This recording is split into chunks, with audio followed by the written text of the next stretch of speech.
Hola a todos y bienvenidos a nuestro canal de YouTube. Hi everyone and welcome to our YouTube channel. Alright, so in this video of ours we'll learn three things. What are those? First of all, the concept of muy, bastante y poco. Okay. For the second thing we'll learn por y para, the difference between por y para, but the basic one. Actually por and para is an enormous topic and it's a bit confusing too, but we'll, for now, like for the beginners, we'll only learn the basic difference between por and para. Okay. And now for the third thing, we'll learn the difference between porque and porque. Okay. So now we'll begin the video. Also, if you want any extra study material or practice exercises, you can contact us on the given WhatsApp number that is mentioned on the screen and in the description box as well. Also, if you want any other Spanish private classes, then also you can contact us on the same given number. Alright, so now let's begin the video. Alright, so now we'll begin up with the concept of muy, bastante y poco. What is muy? Muy is very much. Bastante, quite or enough. And poco means a little. Let us understand this concept with some examples, okay? Muy means very much. So its examples can be María es muy estricta con sus hijos. That means Maria is very strict with her children. Creo que estas lámparas son muy bonitas. I think these lamps are very beautiful. Bastante. Bastante means quite or enough. So its examples are Esta discoteca es bastante ruido. This disco is quite noisy. Like that, okay? Tenemos bastante comida para todos. We have enough food for everyone. Okay? Now, poco. Poco means a little. Añade un poco de sal a la masa. That means add a little salt to the dough. Or, puedo conseguir un poco de agua. Can I have a little bit water? Like that, okay? Now, muy generally comes with two adjectives. And what are those? Muy bien y muy mal. That means very good or very bad. Okay. So how do we use it? Let's understand with some examples again. Muy bien. Hablas español muy bien. You speak very nice Spanish. Okay. Bailas muy bien. You dance very well. In that sense. Okay. And muy mal. What are its examples? Canto muy mal. I sing very bad. La calidad de este papel es muy mal. The quality of this paper is very bad. Like that, okay? Now, bastante also comes with these two adjectives. Bastante bien y bastante mal. Leo en español bastante bien. I read in Spanish quite well. Sabes francés bastante bien. You know French very well. Bastante mal. Mis habilidades sociales son bastante mal. My social skills are quite bad. My social skills are quite bad. Esta vez los puntajes de mis exámenes son bastante malos. This time my grades of the exams are quite bad. Like that, okay? Now, un poco. Un poco doesn't carry these adjectives, so it's simply comprendo un poco el coreano. I understand Korean a little bit. Or say nadar un poco. I know swimming a little bit. Like that, okay? Now, to understand this concept a little bit more, we'll do some exercises. Alright? So, in this first exercise, what you need to do is ¿Cómo haces estas cosas? Escribe frases usando las expresiones muy bien, bien, mal y muy mal. So, what you guys have to do is with these words, you have to frame some sentences using these adjectives. That is, muy mal, muy bien, bien, and so on. Okay? So, all you have to do is just frame the sentences using these words and muy bien, etc. Okay? So, I'll display the answers which I have written according to me. But of course, it's an open question. So, your answers will be different from mine. And hence, you can just comment them below for us to review. Alright? And for the basic structures, you can actually check our answers as well. So once you've done the exercise, you can pause the video and your answers will be displayed in tres, dos y uno. Alright? Now, let's move on to other topic, that is the difference between porque y porque. Now, porque, when I say it a little bit, in an interrogative way, like porque, ¿qué pasó? Like that. So, it's a question. You can understand by the way I am saying the sentence that I am asking a question, right? So, porque, when there is a gap between por and que and there is this tilde on que, then it is a question, okay? We use it for the question why. For example, ¿por qué estás triste? Why are you sad? Like that, okay? Now, another concept is that porque always comes with verbo conjugado. Okay? Now, what is verbo conjugado? As we have already learned how to conjugate the verb. So, whenever we'll ask a question, then after that porque, we have to give a verb that is conjugated. Let's understand this concept with a little bit examples that are: ¿Por qué estudias español? ¿Por qué estás triste? ¿Por qué no hablas conmigo? ¿Por qué no estudias? Okay, so this is how we put into use this porque, okay? And there is a question mark, inverted question mark in the beginning and normal question mark in the ending of the sentence, okay? Now, porque without a gap. What is it?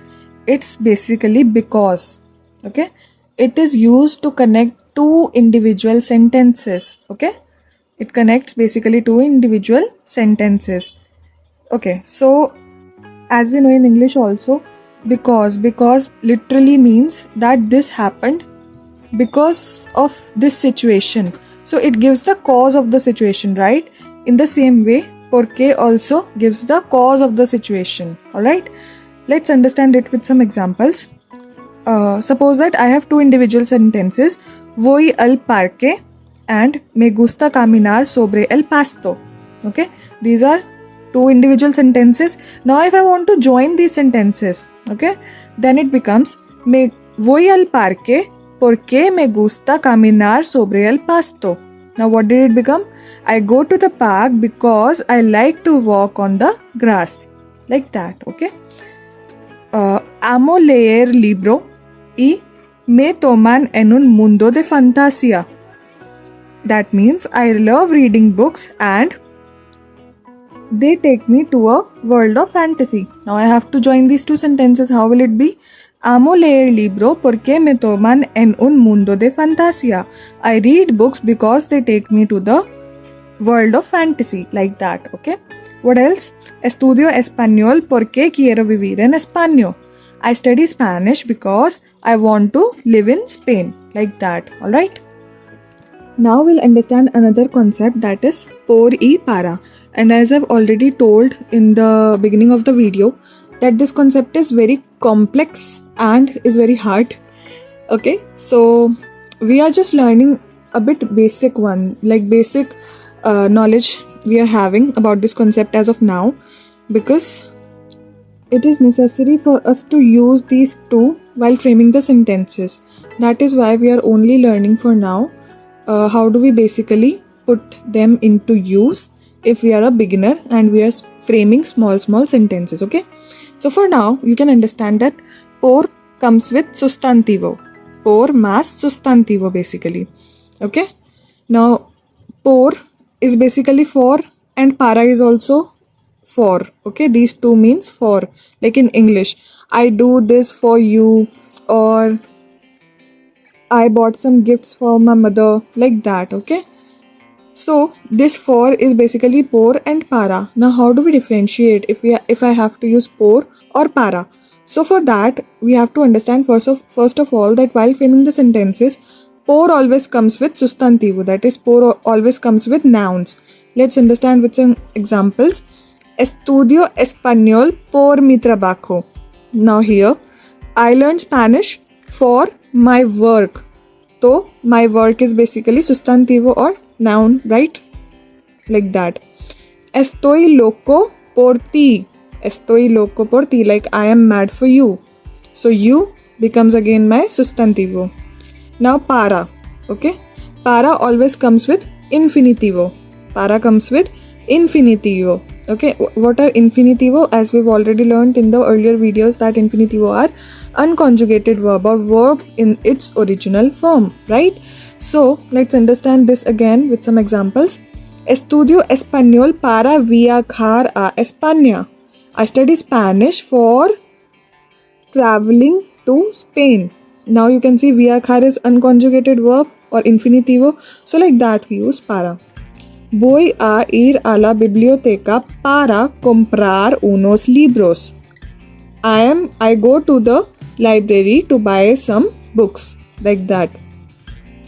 Habla para practicar el idioma. Speak for practicing the language, like that, okay? Now to understand this concept a little bit more, we'll do some exercises. Alright, so in the first exercise, as you can see that there are these sentences and you have to fill these sentences, the blanks in these sentences with porque, para y por, okay? So once you've done this exercise, your answers will be displayed in 3, 2 y 1, okay? So let us go through with these sentences. ¿Por qué no vienes a la fiesta? Why don't you come to the party? Okay, like that. So this is a question and we know whenever we have question then we'll use porque because it is interrogative, okay? ¿Por qué no empiezas el trabajo? Why don't you start the work? Like that. Tomo clases extra porque quiero buenas notas.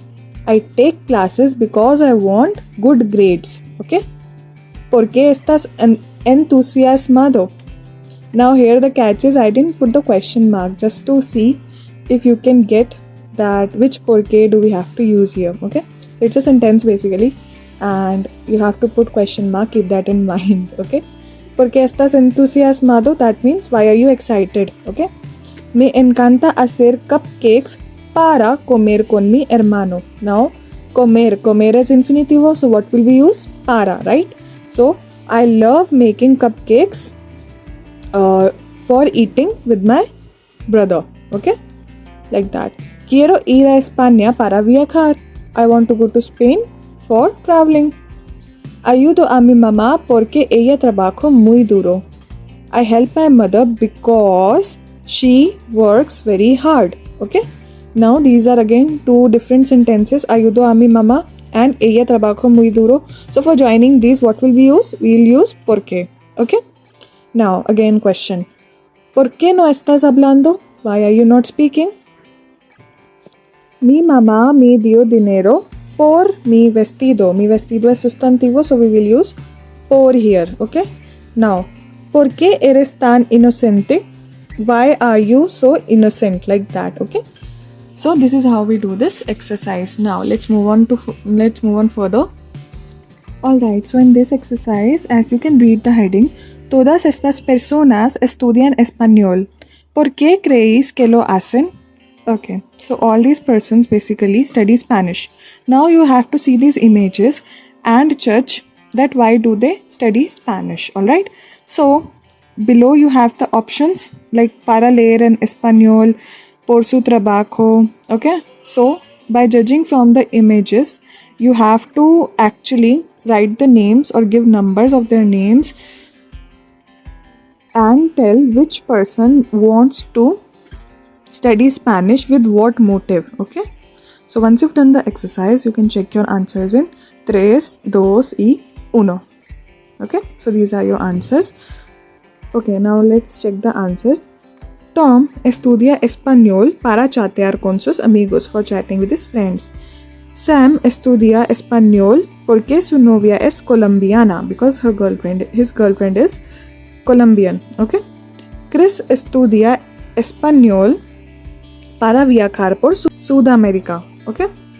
André estudia español porque quiere vivir en España, because he wants to live in Spain. Ornella estudia española para leer en español, for reading in Spanish. Vanessa estudia español por su trabajo, for her work, like that. Okay. Now we have another exercise too. Now this exercise is a bit harder. Okay. What you have to do is, as you can see on the left side, you have the options, and you have to judge whether to use porque or para and connect the left sentences with the sentences on the right side. Okay, I'll just do the first one for you. Quiero aprender español, and on the right side I can see that there is hablar con mis amigos de Mexico. So these two make sense. Now I have to join these two. So how will I join them? By using porque or para? I will use para because quiero aprender español for talking to my amigos de Mexico, for talking to my friends of Mexico. So for we use para, and therefore I'll use para, like that. Okay, so just do all these sentences, and once you've done it, your answers will be displayed in 3, 2 y 1. Okay, so if you have any doubt in these exercises, you can just comment us below. So yeah, this was it for today's video. Thank you for watching the video till now. I hope that you really liked it. If you have any doubts, you can comment us in the comment section below. Don't forget to hit the bell icon and like, share and subscribe our channel. Alright, now see you in the next video. Adios amigos, ciao.